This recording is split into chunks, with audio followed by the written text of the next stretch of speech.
ഇന്ന് ഭൂരിഭാഗം ആളുകളെയും ബാധിച്ചുകൊണ്ടിരിക്കുന്ന ഒരു ബുദ്ധിമുട്ടാണ് തൈറോയിഡും അത് റിലേറ്റ് ചെയ്തിട്ടുള്ള അസുഖങ്ങളും. അപ്പൊ ഇതിന്റെ പ്രധാനമായിട്ടുള്ള ലക്ഷണം എന്ന് പറഞ്ഞു കഴിഞ്ഞാൽ ക്ഷീണം ഉണ്ടാവാം. അതേപോലെ തന്നെ നമുക്ക് മറ്റേ കേസിൽ പറയുമ്പോൾ കോൺസ്റ്റിപ്പേഷൻ. ഇവിടെയാണെങ്കിൽ മലബന്ധമല്ല, നമുക്ക് വയറിളകുന്ന പോലെ ഒരു ഡയറിയ ഫീലിംഗ്സ് വരാം. ക്രൂസിഫറസ് വെജിറ്റബിൾസ് അല്ലെങ്കിൽ ക്യാബേജ് ഒക്കെ നമ്മൾ അയഡിൻ വലിച്ചെടുക്കുകയും അങ്ങനെ തൈറോയിഡ് ഇഷ്യൂസ് വരാനുള്ള ചാൻസ് ഉണ്ടെന്ന് പറയുന്നു. പക്ഷേ നമുക്ക് കഴിക്കാം, അതായത് നമ്മളത് കുക്ക് ചെയ്ത് കഴിക്കുന്നതാണ് ഏറ്റവും നല്ലത്. വീക്കിലി ഒരു 60K യൂണിറ്റുള്ള വൈറ്റമിൻ ഡി സപ്ലിമെന്റ്സ് എടുക്കാവുന്നതാണ്. ഡെയിലി ആണെങ്കിൽ ഒരു 600 ഇന്റർനാഷണൽ യൂസ് സപ്ലിമെന്റ്സ് എടുക്കുന്നതുമാണ്. എല്ലാവർക്കും നമസ്കാരം. ഞാൻ ഡോക്ടർ ജൂഹിദാസ്, Q&B ഹെൽത്ത് കെയറിലെ ഹോമിയോപ്പതിക് ഫിസിഷ്യനാണ്. ഇന്ന് ഭൂരിഭാഗം ആളുകളെയും ബാധിച്ചുകൊണ്ടിരിക്കുന്ന ഒരു ബുദ്ധിമുട്ടാണ് തൈറോയിഡും അത് റിലേറ്റ് ചെയ്തിട്ടുള്ള അസുഖങ്ങളും. അപ്പം ഈ ഒരു തൈറോയിഡ് എന്ന് പറഞ്ഞാൽ നമ്മുടെ ശരീരത്തിലെ ഏറ്റവും പ്രധാനപ്പെട്ട ഒരു അവയവമാണ്. നമ്മൾ കഴുത്തിന് താഴെയായിട്ട് ഒരു ബട്ടർഫ്ലൈ ഷേപ്ഡാണ് ഈ തൈറോയിഡിന്റെ സ്ട്രക്ചർ ഉള്ളത്. അപ്പോൾ തൈറോയിഡ് പല ഹോർമോൺസും ഉത്പാദിപ്പിക്കുന്നു. അതിൽ പ്രധാനപ്പെട്ടതാണ് T3, T4, കാൽസിറ്റോണിൻ. ഈ തൈറോയിഡ് ബ്രെയിനിൽ നിന്ന് സ്റ്റിമുലേഷൻ, അതായത് ഉത്പാദിപ്പിക്കുമ്പോൾ ബ്രെയിനിൽ നിന്നുള്ള stimulation, thyroid releasing hormone, thyroid release ചെയ്യാനുള്ള ഹോർമോണിലെ സ്റ്റിമുലേഷൻ ബ്രെയിനിൽ നിന്ന് വരുന്നു. അങ്ങനെ പിറ്റ്യൂട്ടറി ഗ്ലാൻഡിന്റെ സഹായത്തോടെ അത് സ്റ്റിമുലേറ്റ് ചെയ്യും. അങ്ങനെ TSH സ്റ്റിമുലേറ്റ് ചെയ്യപ്പെടുകയും അങ്ങനെ T3, T4, കാൽസിറ്റോണിൻ പോലത്തെ ഹോർമോൺസ് ഉത്പാദിപ്പിക്കുകയും ചെയ്യും. ഇതാണ് ഇതിന്റെ ഒരു പാറ്റേൺ, അതായത് ഇതൊരു പ്രക്രിയ എന്ന് പറയുന്നത്. ഈ ഒരു T3, T4 അല്ലെങ്കിൽ TSH ഉണ്ടാവുന്ന വ്യതിയാനങ്ങളാണ് ഹൈപ്പോ തൈറോയിഡിസവും hyperthyroidism, Hashimoto thyroiditis, Graves disease, അങ്ങനെ പല രോഗങ്ങളിലേക്കും ലീഡ് ചെയ്യുന്നത്. ഹൈപ്പോ തൈറോയിഡിസം എന്ന് പറയുമ്പോൾ T3, T4 കുറയുകയും TSH കൂടുകയും ചെയ്യുന്നു. അതായത് ഹോർമോണിന്റെ പ്രവർത്തനം ഇല്ലാത്തൊരവസ്ഥ. അപ്പൊ അവിടെ സ്റ്റിമുലേറ്റ് ചെയ്യപ്പെടും. അതുകൊണ്ടാണ് TSH കൂടുന്നതും T3, T4 കുറയുന്നതും ചെയ്യുന്നത്. അപ്പൊ ഇതിന്റെ പ്രധാനപ്പെട്ട ലക്ഷണം ഹൈപ്പോ തൈറോയിഡിസം എന്ന് പറയുമ്പോൾ അവിടെ നമ്മുടെ ബോഡിയെല്ലാം ഒരു ലോ സ്റ്റേജിലോട്ട് പോകുന്നു. പ്രധാനമായിട്ടും നമുക്ക് മൂഡ് സ്വിങ്സ് ഉണ്ടാവും, അതായത് ഒരു കൺഫ്യൂഷൻ, നമുക്ക് ഒന്നും ചെയ്യാനുള്ള ഒരു ഇൻട്രസ്റ്റ് ഉണ്ടാവില്ല, ഒരു ഇൻട്രസ്റ്റ് ഇല്ലാത്തൊരവസ്ഥ, അല്ലെങ്കിൽ ഒരു ലെതാർജി, ഒരു അലസത ഫീൽ ചെയ്യാം. മറ്റൊന്ന് നമുക്ക് മലബന്ധം വരാം, മോഷൻ കറക്റ്റ് ആവാത്ത അവസ്ഥ വരാം, അതായത് മോഷൻ പോകുമ്പോൾ ടൈറ്റ് ആയിട്ട് പോകുന്ന ഒരു അവസ്ഥ. അതേപോലെ തന്നെ സ്കിന്നിൽ ഡ്രൈനെസ് ഉണ്ടാവും, ഒരു ഡീഹൈഡ്രേറ്റ് ഫീലിംഗ് ഉണ്ടാവും, അല്ലെങ്കിൽ ഡ്രൈനെസ് ഫീൽ ചെയ്യാം, ചർമ്മം മൊത്തം വരണ്ട പോലത്തെ ഒരു അവസ്ഥ വരാം. അതേപോലെ തന്നെ അമിതമായിട്ടുള്ള ക്ഷീണം, നമുക്ക് എപ്പോഴും ഉറങ്ങണം എന്നുള്ള ഒരു ടെൻഡൻസി വരും. അമിതമായിട്ടുള്ള ക്ഷീണം വരുവാണെങ്കിലും ഹൈപ്പോ തൈറോയിഡിസം ആണെന്ന് മനസ്സിലാക്കാം. അതേപോലെ തന്നെ ഹൈപ്പോ തൈറോയിഡിസിന്റെ മറ്റു ലക്ഷണങ്ങളാണ് മുടി കൊഴിയുക, അതായത് മുടി പൊട്ടിപ്പൊഴിഞ്ഞ് മുടി കൊഴിയുന്ന ഒരവസ്ഥ. അതുപോലെ വിശപ്പ് കുറയുക, നമുക്ക് അപ്പറ്റൈറ്റ് വളരെ കുറഞ്ഞു പോകുന്ന അവസ്ഥയും അങ്ങനെ കോൺസ്റ്റിപ്പേഷനിലേക്കൊക്കെ ലീഡ് ചെയ്യാനുള്ള ഒരു ചാൻസ് ഉണ്ട്. അതേപോലെ തന്നെ അമിതമായിട്ടുള്ള ക്ഷീണം, വെയിറ്റ് കൂടാം, അതായത് ഹൈപ്പോ തൈറോയിഡ് ഉള്ള ആളുകൾക്ക് വെയിറ്റ് കൂടാനുള്ള ഒരു ടെൻഡൻസി ഉണ്ട്. പക്ഷേ ഹൈപ്പർ തൈറോയിഡിസം നോക്കുമ്പോൾ വെയിറ്റ് കുറയുന്ന ഒരു ചാൻസ് ആണ് കാണുന്നത്.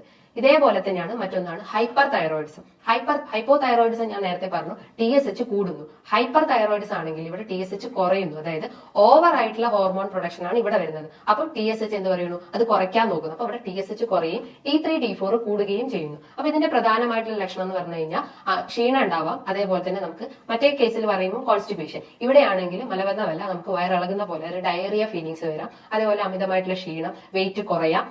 അത്തരം ലക്ഷണങ്ങൾ ഉണ്ടെങ്കിൽ ഹൈപ്പർ തൈറോയിഡിസം ആണെന്ന് പറയാം. അതേപോലെ തന്നെ മെൻസസ് ട്രബിൾസ് വരും, അതായത് മെൻസസിന്റെ ഹൈപ്പോ തൈറോയിഡിസം ആണെങ്കിൽ മെൻസസ് അധികമാണ്, അതായത് പ്രൊഫ്യൂസ് ബ്ലീഡിംഗ് ആയിരിക്കും ഉണ്ടാവുക. പക്ഷെ ഹൈപ്പർ തൈറോയിഡിസം കേസസിൽ ബ്ലീഡിംഗ് കുറവായിരിക്കാം. അതേപോലെ നമുക്ക് നെർവസ്, ഭയങ്കര ആങ്സൈറ്റി ഫീലിംഗ് വരും. ഹൈപ്പോ തൈറോയിഡിസം ആണെങ്കിൽ നമുക്ക് ഒരു മൂഡില്ലാത്ത ഒരവസ്ഥ. പക്ഷെ നേരെ ഹൈപ്പർ തൈറോയിഡിസം ആണെങ്കിൽ നമുക്ക് നെർവസ്, ആങ്സൈറ്റി, ഒരു പാൽപിറ്റേഷൻ, ഒരു കിതപ്പ് പോലെയൊക്കെ വരുന്നുണ്ടെങ്കിൽ അത് ഹൈപ്പർ തൈറോയിഡിസം ആണെന്ന് മനസ്സിലാക്കാം. ഇനി ഹൈപ്പർ തൈറോയിഡിസം അല്ലെങ്കിൽ ഹൈപ്പോ തൈറോയിഡിസം ഇത്തരം ലക്ഷണങ്ങൾ ഉണ്ടെങ്കിൽ നമ്മൾ ഒരു സ്കാനിങ്ങോ അല്ലെങ്കിൽ ബ്ലഡ് ടെസ്റ്റോ ഒക്കെ ചെയ്യേണ്ടതാണ്. ബ്ലഡ് ടെസ്റ്റ് എന്ന് പറയുമ്പോൾ പ്രധാനമായിട്ടും തൈറോയിഡ് ഫംഗ്ഷൻ ടെസ്റ്റ്. അതിന്റെ അകത്താണ് T3, T4, TSH ഇത്തരം ഹോർമോൺസിന്റെ വാല്യൂസ് നോക്കി കഴിഞ്ഞു കഴിഞ്ഞാൽ നമുക്ക് ഹൈപ്പർ ആണോ ഹൈപ്പോ ആണോ എന്ന് മനസ്സിലാക്കാം. ഹൈപ്പർ തൈറോയിഡിസം ആണെങ്കിൽ T3, T4 കൂടുകയും TSH കുറയുകയും ചെയ്യുന്നു. ഹൈപ്പോ തൈറോയിഡിസം ആണെങ്കിൽ TSH കൂടുകയും T3, T4 കുറയുകയും ചെയ്യുന്നു. അത്തരം വാല്യൂസ് നോക്കിയിട്ട് നമുക്ക് ഹൈപ്പർ ആണോ ഹൈപ്പോ ആണോ എന്ന് നോക്കാം. കുറച്ചുകൂടി അഡ്വാൻസ്ഡ് ആയിട്ടുള്ള ടെക്നോളജി ആണെങ്കിൽ ഫ്രീ T3, T4 നമുക്ക് നോക്കാവുന്നതാണ്. ഇനി നമുക്ക് എന്തെങ്കിലും ആന്റിബോഡി ടെസ്റ്റും ചെയ്യാവുന്നതാണ്. അതേപോലെ TPO ഇത്തരം ആന്റിബോഡി ടെസ്റ്റുകൾ ഉണ്ടെങ്കിലും അതും ഈ ഒരു തൈറോയിഡിന്റെ ടെസ്റ്റ് ആയിട്ട് പറയുന്നു. ആന്റിബോഡി TPO എന്നൊക്കെ പറയുമ്പോൾ അതായത് നമ്മളെ ഇമ്മ്യൂൺ സിസ്റ്റത്തിന് എത്രത്തോളം അത് എഫക്ട് ആയിട്ടുണ്ട്, അല്ലെങ്കിൽ ആന്റിബോഡീസ് എത്രത്തോളം നമ്മുടെ ബോഡിയിൽ ഉണ്ട് എന്നൊക്കെയാണ് ഈ TPO ടെസ്റ്റിലൂടെ മനസ്സിലാക്കുന്നത്. അതേപോലെ തന്നെ മറ്റു നമുക്ക് എന്തെങ്കിലും സ്വെല്ലിംഗ് ഉണ്ടെങ്കിൽ, അതായത് കഴുത്തിന് ചുറ്റും എന്തെങ്കിലും ഗോയിറ്റർ അങ്ങനത്തെ സ്വെല്ലിംഗ്സ് ഒക്കെ ഉണ്ടെങ്കിൽ നമ്മൾ ഈ ബ്ലഡ് ടെസ്റ്റിലൂടെ അത് മനസ്സിലാക്കാൻ പറ്റില്ല. അതൊരു സ്കാൻ ചെയ്താലേ നമുക്ക് പറ്റുള്ളൂ. അതായത് നെക്കിന്റെ ഒരു സ്കാനിങ് എടുത്തു കഴിഞ്ഞാൽ ആ ഒരു സ്വെല്ലിംഗ് എത്രത്തോളം ഉണ്ടെന്ന് മനസ്സിലാക്കാൻ പറ്റും. അതേപോലെ നമുക്ക് എന്തെങ്കിലും തൊട്ട് നോക്കുമ്പോൾ എന്തെങ്കിലും പെയിൻ ഫീൽ ചെയ്യുകയാണെങ്കിൽ, അതായത് ഓവർ ആയിട്ടുള്ള സ്വെല്ലിംഗ് ഉണ്ടെങ്കിൽ നമ്മളൊരു FNAC ചെയ്യുന്നത്, അതായത് ക്യാൻസർ സ്റ്റേജ് ആണോ അല്ലയോ എന്നൊക്കെ ഈ ഒരു FNAC എന്ന് മനസ്സിലാക്കാം. FNAC എന്ന് പറഞ്ഞു കഴിഞ്ഞാൽ ഫൈൻ നീഡിൽ ആസ്പിരേഷൻ സൈറ്റോളജി എന്ന് പറയും. അതിന് പല ഗ്രേഡുകളുണ്ട്. ടിറാഡ് സ്റ്റേജ് എന്നാണ് അതിന് പറയാം. അങ്ങനെ 4 ഗ്രേഡ് ഒക്കെ ആയിട്ടാണ് ഈ ടിറാഡ് സ്റ്റേജിന്റെ തരംതിരിച്ചിട്ടുള്ളത്. അപ്പൊ ഏത് സ്റ്റേജ് ആണെന്ന് ഈ ഒരു FNAC യുടെ മനസ്സിലാക്കാൻ പറ്റും. ഇത്തരം ലക്ഷണങ്ങൾ ചിലപ്പോൾ നമുക്കൊരു ആദ്യം തുടക്കത്തിലൊന്നും ചിലപ്പോൾ കാണിച്ചെന്ന് വരില്ല. പക്ഷെ ഒരു സ്റ്റേജ് കഴിഞ്ഞ് കഴിഞ്ഞാലാണ് നമുക്ക് അമിതമായിട്ടുള്ള ക്ഷീണം അല്ലെങ്കിൽ വെയിറ്റ് കുറയുന്നതും വെയിറ്റ് കൂടുന്നതും ഡ്രൈനസ് ഉണ്ടാവുന്നതും അല്ലെങ്കിൽ മലബന്ധം അല്ലെങ്കിൽ വയറിളക്കം ഇത്തരം ലക്ഷണങ്ങൾ ഉണ്ടെങ്കിൽ നമുക്കൊരു ബ്ലഡ് ടെസ്റ്റ് ചെയ്തിട്ട് തന്നെ അത് അറിയാൻ പറ്റുള്ളൂ. അല്ലാതെ ജസ്റ്റ് ഒരു ഡയറക്റ്റ് ഒരു ഇത് കണ്ടു കഴിഞ്ഞാൽ നമുക്ക് മനസ്സിലാക്കാൻ പറ്റില്ല. ചിലപ്പോൾ അത് വൈറ്റമിൻ ഡിന്റെ കുറവുണ്ടാവാം, അല്ലെങ്കിൽ കാൽഷ്യ കുറവുണ്ടാവാം, അല്ലെങ്കിൽ രക്തക്കുറവുണ്ടാവാം. അപ്പോൾ ഇത്തരം പ്രശ്നങ്ങൾ ഉണ്ടെങ്കിൽ നമ്മളൊരു ബ്ലഡ് ടെസ്റ്റ് ചെയ്തേ മതിയാവുള്ളൂ, അല്ലെങ്കിൽ ഒരു സ്കാനിങ്ങിലൂടെ നമുക്ക് മനസ്സിലാക്കാൻ പറ്റും. അപ്പൊ അത് ഹൈപ്പർ ആണോ ഹൈപ്പോ ആണോ അല്ലെങ്കിൽ മറ്റെന്തെങ്കിലും ബുദ്ധിമുട്ടാണോ എന്നൊക്കെ മനസ്സിലാക്കാൻ പറ്റും. ഈ ഒരു തൈറോയിഡ് റിലേറ്റഡ് ഇഷ്യൂസ് പല കാരണങ്ങൾ കൊണ്ടാവാം. പ്രധാനമായിട്ടും അമിതവണ്ണം ഉള്ളവർക്ക് തൈറോയിഡ് റിലേറ്റഡ് ഇഷ്യൂസ് വരാം. അതാണ് നേരത്തെ പറഞ്ഞത്, അത് വെയിറ്റ് കൂടാം, വെയിറ്റ് കുറയാം, അങ്ങനെ പല പ്രശ്നങ്ങളും അമിതവണ്ണം ഉള്ള ആളുകൾക്കും ഈ തൈറോയിഡ് ഇഷ്യൂസ് വരാം. അതേപോലെ തന്നെ അന്തരീക്ഷ മലിനം, അതായത് എൻവയോൺമെന്റൽ പൊല്യൂഷൻ കാരണം, അതായത് എന്തെങ്കിലും ടോക്സിൻസോ അല്ലെങ്കിൽ പെസ്റ്റിസൈഡ്സ് ഒക്കെ നമ്മുടെ ബോഡി രക്തത്തിൽ അലിഞ്ഞ് ചേരുമ്പോഴും ഈ ഒരു തൈറോയിഡ് ഇഷ്യൂസ് വരാം. അതേപോലെ തന്നെ പ്രഗ്നൻസി ആയിട്ടുള്ള വുമൻസിലും ഈ ഒരു തൈറോയിഡ് പ്രോബ്ലം, അതായത് കൂടുതലായിട്ട് ഹോർമോൺ വേരിയേഷൻ നടക്കുമ്പോഴും ഈ ഒരു തൈറോയിഡ് ഇഷ്യൂസ് വരാനുള്ള ഒരു ചാൻസ് ഉണ്ട്. അതേപോലെ തന്നെ പ്രധാനമായിട്ടുള്ള ഒരു കാരണമാണ് അമിതമായിട്ടുള്ള ടെൻഷൻ, അതായത് അമിതമായിട്ടുള്ള സ്ട്രെസ്. ഇത്തരം ബുദ്ധിമുട്ടുകൾ ഉണ്ടെങ്കിൽ അതൊരു തൈറോയിഡ് ആണെന്ന് മനസ്സിലാക്കാം. ഇനി എന്തൊക്കെയാണ് ഇത്തരം ബുദ്ധിമുട്ടുകൾ വന്നു കഴിഞ്ഞാൽ നമ്മൾ ഭക്ഷണത്തിലൂടെ മാറ്റിയെടുക്കാൻ പറ്റുന്നത്, ഭക്ഷണ രീതികൾ എന്തൊക്കെയാണെന്ന് നോക്കാം.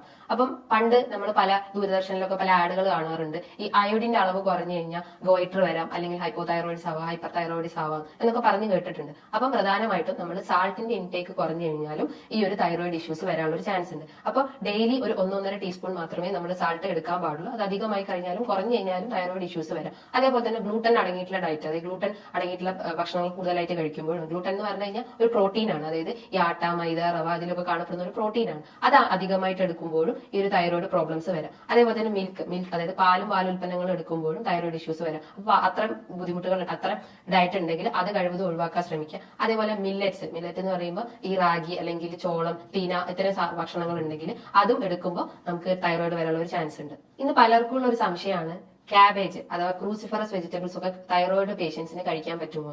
അപ്പൊ പണ്ടുള്ള പഠനങ്ങൾ പറയുന്നതെന്ന് വെച്ചാൽ ക്രൂസിഫറസ് വെജിറ്റബിൾസ് അല്ലെങ്കിൽ ക്യാബേജ് ഒക്കെ നമ്മൾ അയഡിൻ വലിച്ചെടുക്കുകയും അങ്ങനെ തൈറോയിഡ് ഇഷ്യൂസ് വരാനുള്ള ചാൻസ് ഉണ്ടെന്ന് പറയുന്നു. പക്ഷേ നമുക്ക് കഴിക്കാം, അതായത് നമ്മളത് കുക്ക് ചെയ്ത് കഴിക്കുന്നതാണ് ഏറ്റവും നല്ലത്. അതായത് ഫ്രഷ് ആയിട്ട് കഴിക്കുന്നതിന് പകരം ഭക്ഷണത്തിൽ നന്നായിട്ട് കുക്ക് ചെയ്തിട്ട് നന്നായി ബോയിൽ ചെയ്തിട്ട് കഴിക്കുകയാണെങ്കിൽ നമുക്ക് തൈറോയിഡ് പ്രോബ്ലംസ് വരില്ല. അമിതമായിട്ട് എടുക്കുകയാണെങ്കിൽ മാത്രമേ ഈ ഒരു തൈറോയിഡ് ഇഷ്യൂസ് വരാനുള്ള ചാൻസ് ഉള്ളൂ. ഇനി എന്തൊക്കെയാണ് നമ്മൾ കഴിക്കേണ്ട ഭക്ഷണങ്ങൾ എന്ന് നോക്കാം. ഞാൻ നേരത്തെ പറഞ്ഞു അയഡിൻ അടങ്ങിയിട്ടുള്ള ഭക്ഷണങ്ങൾ നന്നായി കഴിക്കുക, അതായത് സാൾട്ട് ഇൻടേക്ക് കൂട്ടുക. ഡെയിലി ഒരു 1.5 ടീസ്പൂൺ സാൾട്ട് എടുക്കുന്നതുകൊണ്ട് കുഴപ്പമൊന്നുമില്ല. അതേപോലെ സെലീനി അടങ്ങിയിട്ടുള്ള ഭക്ഷണം, സെലീനിയം ഒരു ആന്റി ഓക്സിഡന്റ് ആണ്. അപ്പൊ ഈ ഇൻഫ്ലമേഷൻ കുറയ്ക്കുകയും നമ്മുടെ ബോഡിയിലെ ആന്റി ടി പി അല്ലെങ്കിൽ ആന്റിബോഡീസ് ഒക്കെ കുറയ്ക്കാൻ സഹായിക്കും. അതായത് സെലീനിയം കൂടുതലായിട്ടുള്ള ഭക്ഷണം എന്ന് പറഞ്ഞു കഴിഞ്ഞാൽ മഷ്റൂംസ്, ഫിഷ് അല്ലെങ്കിൽ ചിക്കൻ, ഇതിനകത്ത് കൂടുതലായിട്ടും സെലീനിയം ഉണ്ട്. അപ്പൊ അത് ഭക്ഷണത്തിൽ ഉൾപ്പെടുത്താൻ ശ്രമിക്കുക. അതേപോലെ തന്നെ നമ്മൾ പാല്, ചായ ഒക്കെ കുടിക്കുന്നവരാണെങ്കിൽ അതും പാൽ ഉൽപ്പന്നങ്ങളാണ്, അത് ഒഴിവാക്കാൻ ശ്രമിക്കുക. പകരം നമ്മൾ തൈര് ഉണ്ടെങ്കിൽ അത് ഒഴിവാക്കാൻ ശ്രമിക്കുക. അതേപോലെ തന്നെ നമ്മൾ എന്തെങ്കിലും ക്രൂസിഫറസ് വെജിറ്റബിൾസ് ഉണ്ടെങ്കിൽ അത് ഒഴിവാക്കാൻ ശ്രമിക്കുക. പകരം അയഡിനും സെലീനിയും അടങ്ങിയിട്ടുള്ള ഭക്ഷണം കൂടുതലായിട്ട് കഴിച്ചുകൊണ്ടേ നിൽക്കുക. അപ്പൊ നമുക്ക് ഒരു പരിധി വരെ നമുക്ക് ഈ ഒരു തൈറോയിഡിനെ തടഞ്ഞു നിർത്താൻ സഹായിക്കുന്നതാണ്. ഇങ്ങനെ ഭക്ഷണത്തിലൂടെ തന്നെ നമുക്ക് ഒരു പരിധി വരെ ഈ ഒരു തൈറോയിഡ് പ്രോബ്ലംസ് മാറ്റിയെടുക്കാം. ഭക്ഷണത്തോടൊപ്പം തന്നെ നമ്മൾ നന്നായിട്ട് എക്സസൈസ് മെയിൻറ്റെയിൻ ചെയ്യുക, ബോഡി വർക്കൗട്ട് ചെയ്യുക, അല്ലെങ്കിൽ മറ്റെന്തെങ്കിലും വർക്കൗട്ട്സ് ഒക്കെ ചെയ്യുക. അങ്ങനെ പല വർക്കൗട്ട്സ് ഒക്കെ ചെയ്യുമ്പോഴും അതേപോലെ തന്നെ ഡയറ്റ് മെയിൻറ്റെയിൻ ചെയ്യുമ്പോഴും നമുക്ക് ഈ ഒരു തൈറോയിഡിന്റെ പ്രോബ്ലംസ് കുറയ്ക്കാം. തൈറോയിഡിന്റെ ഒപ്പം തന്നെ നമുക്ക് വൈറ്റമിൻ ഡിന്റെ പ്രശ്നം ഉണ്ടെങ്കിൽ വൈറ്റമിൻ ഡി സപ്ലിമെന്റ്സ് എടുക്കാവുന്നതാണ്. ഡെയിലി ഒരു മന്ത്ലി ഒരു 60K അല്ലെങ്കിൽ വീക്കിലി ഒരു 60K യൂണിറ്റുള്ള വൈറ്റമിൻ ഡി സപ്ലിമെന്റ്സ് എടുക്കാവുന്നതാണ്. ഡെയിലി ആണെങ്കിൽ ഒരു 600 ഇന്റർനാഷണൽ യൂസ് സപ്ലിമെന്റ്സ് എടുക്കുന്നതുമാണ്. അതേപോലെ തന്നെ മറ്റെന്തെങ്കിലും ബുദ്ധിമുട്ടുണ്ടെങ്കിൽ ഈ ഒരു ഡയറ്റും എക്സസൈസും ഒക്കെ ഫോളോ ചെയ്ത് കഴിഞ്ഞാൽ നമുക്ക് എല്ലാ അസുഖങ്ങളും കുറച്ചുകൊണ്ടുവരാൻ പറ്റുന്നതാണ്. ഇനി ഇതുമായി ബന്ധപ്പെട്ട് പല സംശയങ്ങളും ഉണ്ടാവും. തൈറോയിഡിന് എത്ര മെഡിസിൻസ് എടുക്കണം, ഏതൊക്കെ ഡയറ്റ് ഫോളോ ചെയ്യണം, അല്ലെങ്കിൽ വൈറ്റമിൻ ഡി എടുക്കാൻ പറ്റുമോ, അല്ലെങ്കിൽ എന്തൊക്കെ എക്സസൈസ് ആണ് വേണ്ടത്, അങ്ങനെ പല സംശയങ്ങളും നിങ്ങൾക്ക് ഇതുമായി ബന്ധപ്പെട്ട് വന്നിട്ടുണ്ടാവാം. അങ്ങനെ എന്തെങ്കിലും സംശയങ്ങൾ ഉണ്ടെങ്കിൽ നിങ്ങൾക്ക് താഴെ കാണുന്ന നമ്പറിൽ കോൺടാക്ട് ചെയ്യാവുന്നതാണ്. ഇനിയും മറ്റൊരു വീഡിയോയുമായി വീണ്ടും കാണാം.